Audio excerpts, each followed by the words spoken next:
Donald Trump vient de faire une déclaration choquante que personne n'avait vu venir, et cela secoue déjà tout ce que nous pensions savoir. L'homme qui a défendu des politiques de frontières strictes remet en question quelque chose qui va totalement à l'encontre de ses positions passées. C'est stupéfiant et ça se passe maintenant même au Minnesota. Pourquoi est-ce que ça vous concerne? Parce que ce n'est pas seulement une question de politique, c'est une question de sécurité, de pouvoir et de l'avenir de la façon dont nos lois sont appliquées à travers le pays. Restez avec moi, car vous ne croirez pas ce qu'il vient de révéler et l'onde de choc que cela pourrait provoquer.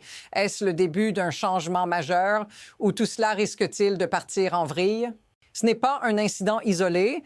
Ce qui se passe à Minnesota est la partie visible d'un problème beaucoup plus vaste qui secoue le pays tout entier. Alors que Trump se retrouve acculé par des critiques croissantes, notamment concernant l'ICE et la manière dont les forces fédérales sont déployées, cette déclaration soulève une question cruciale. Comment en sommes-nous arrivés là? Mais ce n'est pas seulement une question de politique de sécurité ou de gestion des frontières. Non, c'est bien plus complexe. Ce qui se cache derrière tout cela, c'est un système où la sécurité est constamment mise à l'épreuve, où les lignes entre l'autorité légitime et l'abus de pouvoir se brouillent. Si vous pensez que ce n'est qu'une crise locale, détrompez-vous. C'est un signal de ce qui pourrait se déployer dans d'autres États, et la question est, qui sera le prochain sur la liste? Trump affirme que la situation au Minnesota est sous contrôle, mais est-ce vraiment le cas? Selon ses propres paroles, le contrôle total des frontières est acquis. Cependant, ce qu'il oublie de dire, c'est que la situation sur le terrain parle d'un tout autre scénario. Des sources locales indiquent des tensions croissantes, des manifestations dans les rues et un climat d'insécurité qui ne cesse de s'aggraver.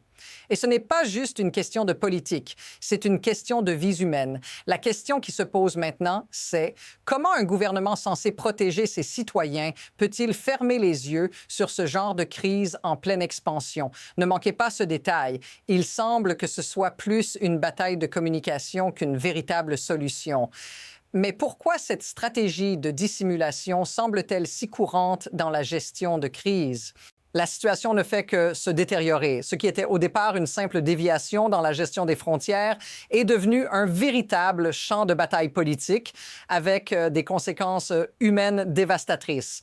Et ce n'est pas seulement au Minnesota. Ce genre de crise est en train de devenir une norme là où les agents fédéraux ont plus de pouvoir qu'aucun État n'aurait jamais imaginé. Il suffit de regarder l'histoire pour comprendre que ce type de violence n'est pas inédit.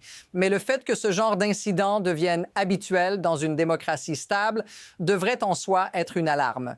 Plus le temps passe, plus le seuil d'acceptabilité semble se baisser, comme si on se résignait à l'inacceptable.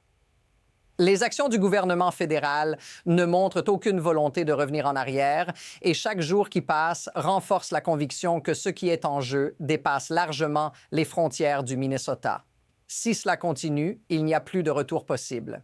Mais ce n'est pas tout. Une nouvelle preuve encore plus inquiétante vient de faire surface et elle remet en question tout ce que Trump et son administration ont affirmé.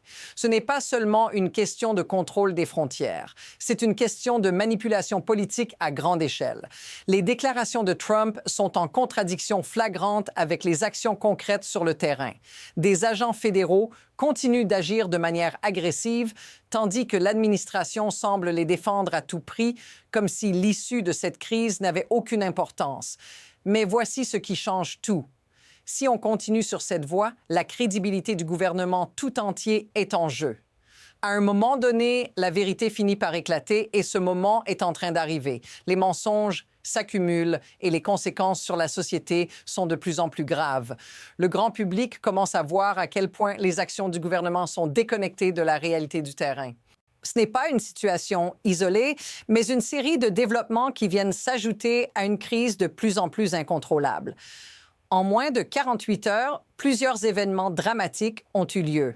Des manifestations de grande ampleur, des protestations virulentes contre les actions du gouvernement et une intensification de la violence policière. Mais ce n'est pas tout. Au même moment, les autorités fédérales commencent à se retirer partiellement, mais cette mesure semble plus symbolique qu'efficace. Le vrai problème persiste. Comment une administration peut-elle, d'un côté, prétendre chercher des solutions tout en intensifiant l'oppression et la répression des citoyens? Et au milieu de tout cela, Les familles des victimes continuent de crier leur douleur sans qu'aucune action concrète ne soit prise pour réparer le mal. La question qui se pose maintenant est: que se passera-t-il si cette spirale continue? Ce n'est pas juste une crise politique ou institutionnelle, c'est une crise humaine et ses répercussions se font sentir dans la vie de chaque citoyen. Les images de familles dévastées, d'individus arrachés de leur foyer et d'une communauté en pleine détresse sont de plus en plus nombreuses. Ce n'est pas un événement lointain, ce n'est pas une statistique dans un rapport gouvernemental. C'est la réalité de millions de personnes qui vivent sous cette pression constante. Pour vous, cela pourrait sembler lointain, mais pensez-y un instant. Et si cela arrivait dans votre ville, dans votre communauté, comment réagiriez-vous? Si cette situation vous touche de quelque manière que ce soit, dites-le dans les commentaires. Ce n'est pas juste une question de politique, c'est une question de dignité humaine. Au-delà de l'indignation, il y a un système sous-jacent qui permet à tout cela de se produire. Ce n'est pas une simple accumulation de mauvaises décisions, mais plutôt un mécanisme bien huilé où l'exploitation des failles du système devient la norme. Les autorités jouent sur la peur, la confusion et l'indifférence. La pression sur les citoyens est exacerbée par un système qui tire profit de la division, de la polarisation et de la répression. Ce que beaucoup ne réalisent pas, c'est que cette stratégie a été finement orchestrée pour maintenir l'ordre tout en étouffant toute forme de résistance légitime.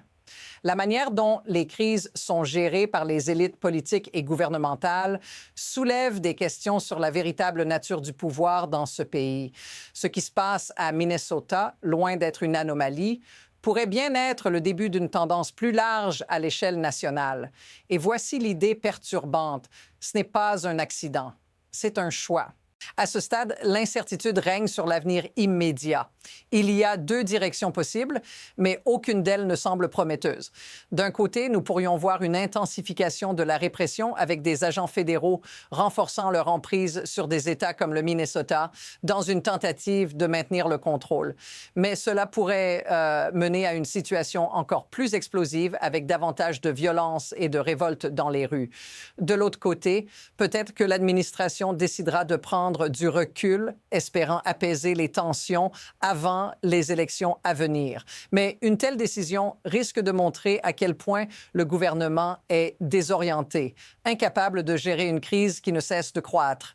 Et la question qui hante tout le monde: quel sera le véritable coût de cette politique à long terme? Les prochaines semaines seront décisives. L'enjeu est plus grand qu'il n'y paraît et chaque mouvement pourrait bien être celui qui décide de la trajectoire de ce pays. La vérité que nous devons admettre, c'est que ce qui se passe au Minnesota est plus qu'un simple conflit local ou politique. C'est un symptôme d'un problème bien plus vaste, un problème qui remet en question la manière dont le pouvoir est exercé à l'échelle nationale. Si ce n'est pas déjà assez choquant, alors voici l'idée qui va vous hanter. Cette crise pourrait bien être le catalyseur d'un changement radical dans la façon dont nous abordons les droits civils et l'application des lois. Mais le plus inquiétant, c'est que cela ne fait que commencer. Si vous voulez comprendre comment cette situation évoluera et ce que cela signifie pour l'avenir du pays, abonnez-vous dès maintenant. La suite pourrait bien changer la donne. Et n'oubliez pas, la bataille pour nos libertés n'est jamais vraiment gagnée. Rejoignez-nous dans cette analyse continue.